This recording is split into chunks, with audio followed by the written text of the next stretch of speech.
ऐका ना, बटाट्याची कापं ही सगळेच जण बनवतात. सगळ्यांचा गो टू टिफिन हा बटाट्याची कापच असतो. पण बनवण्याची प्रत्येकाची पद्धत ही वेगवेगळी असते. मी आज माझ्या पद्धतीने बटाट्याची कापं कशी बनवायची ते तुमच्याबरोबर शेअर करणार आहे. तर मला प्रेफरेबली गोल कापं जास्त आवडतात. आपण त्रिकोणी कापं पण करू शकतो. तर आपल्याला एकदम पातळ असे गोल कापं करून घ्यायची आहेत बटाट्याची. ती केल्यानंतर बटाटा लगेच काळा पडतो, त्यामुळे ही कापं आपण पाण्यामध्ये भिजत ठेवणार आहोत. त्यानंतर त्यामध्ये आपण लाल तिखट टाकलेलं आहे.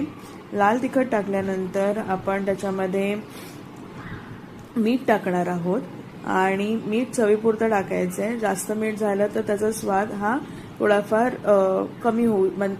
कमी होतो आणि बिघडतो सुद्धा. आणि मी इथे एक घाटी मसाला पण टाकलेला आहे, 1 चमचा. त्यानंतर की इन्ग्रेडियंट मी जो टाकते तो आहे हिंग. हिंगाने एक वेगळा छान स्वाद येतो, त्यामुळे तुम्ही हिंग टाकायला विसरू नका. मॅरिनेशन करून आपल्याला ठेवायचं आहे 15 ते 20 मिनिटं.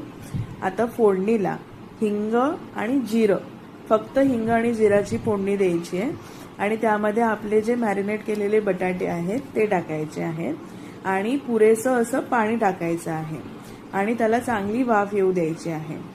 ठीक आहे. आणि पूर्णपणे पाणी आपल्याला अगोदर वाटतं की ते पाणी जास्त आहे, पण बटाटे शिजतील एवढं आपण पाणी टाकायचं आहे. वाफ द्यायची आहे त्याला.